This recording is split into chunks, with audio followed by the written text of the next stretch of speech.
Kelly Morgan, Joe Washington with sports, and Johnny Beckman's weather. This is 11 Alive News at 6.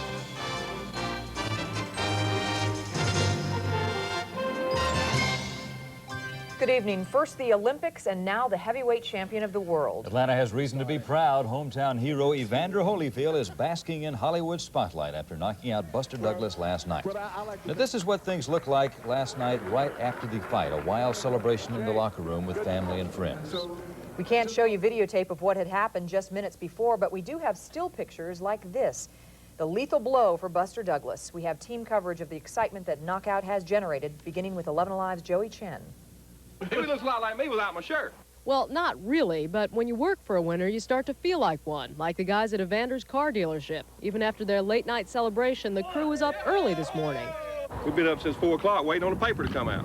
While the salesmen plugged knockout deals to honor their winner, a blowout party got underway at Holyfield's alma mater. We love you, Evander, with all our heart. Slayton Elementary, where the kids were rapping out poems and songs, hoping to follow in the footsteps of their hero. Everybody in my family went to this school, and I'm going to it. And I didn't know Evander Holyfield went to it, and I was happy. Some of these kids have already sketched out plans for their own futures in the ring. Their teachers hope they just learn from Holyfield's lesson for success. Let's do the right things and see what hard work brings. Evander!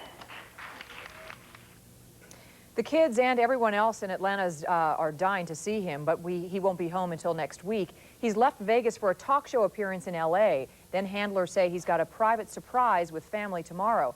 Sunday, it's on to Houston to break down his training camp, and New York Monday for an appearance on the Today Show. Don't forget to tune in to 11 Alive Monday morning for that. Now, Evander could be back in town Monday afternoon, but before anyone asks me again, no, we don't know exactly what time or what flight he is going to be on. Now, the fight was an expensive one to watch on closed-circuit TV. Tonight, though, we get to see some still pictures from the actual battle. 11 Alive's Joe Washington has that for us. Just still photos. That's the best we can do for now, okay? Buster Douglas, he was relaxed going into the fight. In fact, he was taking a nap 40 minutes before he stepped into the ring. Evander put him back to sleep shortly after that, though. Douglas made a poor choice of punches when he tried to land an uppercut. Now, that left him wide open, and Evander took advantage of it. A solid right to the face, and Buster is looking for the first alert button. He's fallen, and he can't get up. 1:55 into the third round, and Holyfield owns the most prestigious title in the world. When Holyfield recorded the KO, it sounded like ringside here at 11 Alive. That's because we invited some youngsters from the Warren Memorial Boys and Girls Club to our studios to watch the fight.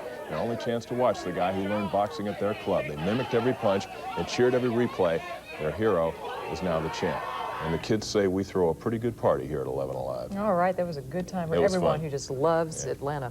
All right, well, there probably wasn't any place where the excitement was greater than in the locker room right after the fight. Now, we had some pictures, but apparently we're not going to get those pictures of right after the bout. But one person who was lucky enough to be there in person in Las Vegas was 11 Alive's Art Ekman. Art just got back a few minutes ago from Vegas. He's in the newsroom right now to share some of the taste of victory. Art? Literally a few seconds ago, Kelly.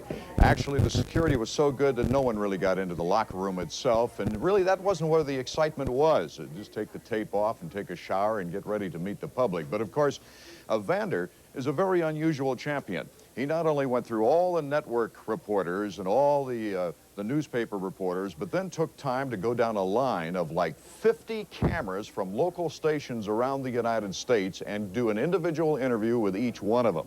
After that, that's when the excitement really started to show in his eyes, and he started to realize what had happened to him. It was at the victory party afterwards that was an amazing thing, as he dedicated this fight to his mother. And I'm glad to be the world champion.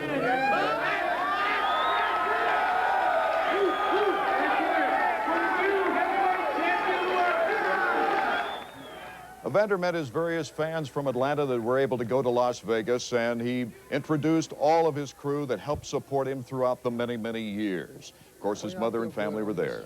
Really just really to enjoy, what the championship had brought, and then be ready to go out and talk to the kids and try to inspire them to work hard and let them know that I've been an underdog, but it's determination, hard work, and a lot of prayers that got me to the championship.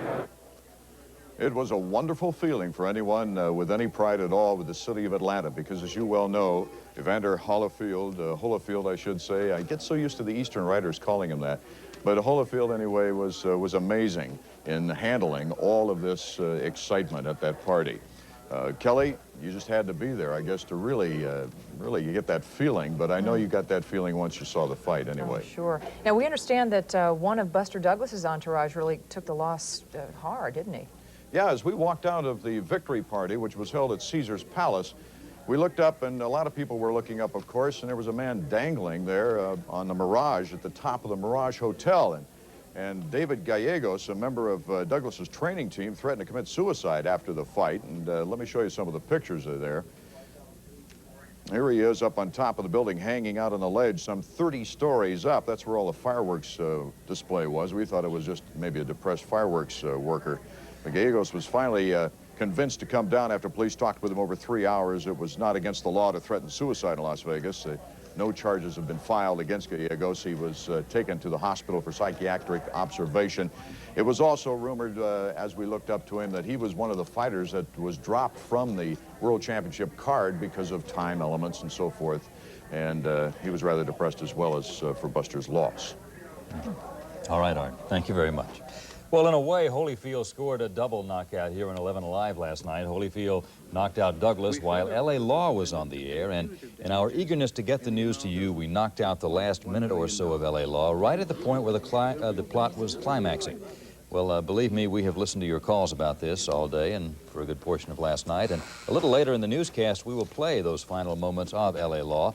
And if you miss it tonight, we'll repeat the final minutes of last night's show right before the start of next week's episode. Again, we're sorry that L.A. Law got knocked out at that critical moment, and we thank all of you who took the time to call and let us know how you feel about this unfortunate incident. Well, tonight, rumors of racial unrest are ripping through Newton County High School. Police were posted at the school after there were reports someone would be shot. Those reports were unfounded, but as Renee Chenault tells us, the rumors are leaving parents frantic and students fearful. By mid-morning, police cars had lined up in front of Newton County High School, a sure sign of trouble. The school's principal wasn't talking, but students had plenty to say. Tell me some of the things that have happened. Well, this white girl got kicked in the stomach yesterday by this black boy. For what? I don't know. Rumors of racial unrest worried Becky Sears to the point where she kept her daughter home from school. Seems like the black people are really down on the white people. I don't know why, but they just, they're not getting along with them at all right now. Candace Lowe thinks white students are behind the problem, and she too rushed here to pick up her niece. I overheard that it was going to be a shooting at Newton County High School, and I have a niece that goes there, so I went to pick her up. I have personally checked that out, and there has nothing of the sort occurred out there. Snyder says no weapons have been found and that the troubles are the work of just a few. But as a precaution, extra police are on patrol. And extra police will also be on patrol tonight for the football game against Shiloh High. Again, not because officials are expecting anything to happen, but just because they want to be careful. John and Kelly? What's the racial composition of Newton County High? John, it's 70% white to 30% black. And they said that while they've had problems in the past, nothing, the school superintendent told me that he hadn't seen anything quite like this.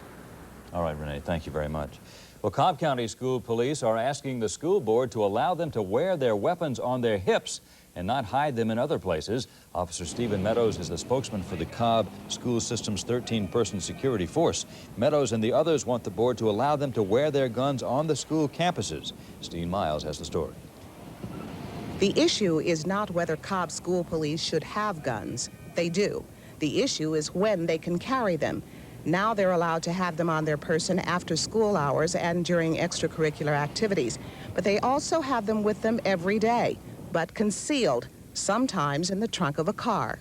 Any 14-year-old car thief can break into a car in a matter of seconds and be running around a school campus with a loaded weapon, as opposed to the fact where he's got to face me, face on, and take my weapon from me. The problems school police usually encounter are not caused by these kids, but from people on the outside. The school system's position is that guns during school hours are unnecessary and could potentially cause more harm than good. Pope High School Principal Kelly Henson is neutral. He says he will abide by the board's decision. But Meadows is fighting for the right to have his gun where he feels it will do the most good, on his hip. And at 6'2" and 240 pounds, Stevens says a student or anyone else will have a hard time taking his weapon. They're going to have to pry it out of my dead hand to take my weapon. And that's the bottom line, is the control of it. John and Kelly, the Cobb School Board will be making a decision at its next meeting as to whether the police, the security police, will be able to carry the guns on their persons. And as I mentioned, they do have them with them every day, but they're simply not allowed to carry them on their body during school hours. Steen, any idea of which way the school board is leaning? Well, the school board told me today that they will be talking to principals, to students, and to parents to get their sense of it and then make a decision. But it looks like they're going to be leaning towards staying with the current policy and not allowing those certified police to carry those guns on them during school hours. Thanks, Dean. We'd like to know what you think about all this. Should qualified school security guards carry weapons? If you say yes, call 744-1144. For a no vote, dial 744-1166. We'll have the final results of this poll at the end of our newscast and send the results on to the Cobb County School Board. Traffic has yet to return to normal along I-285. A tanker carrying aviation fuel. Schnitzel. Apparently our Great Wings seafood burgers and girls are only nearly world famous. The international market? Maybe if we advertise our French fries, they will come.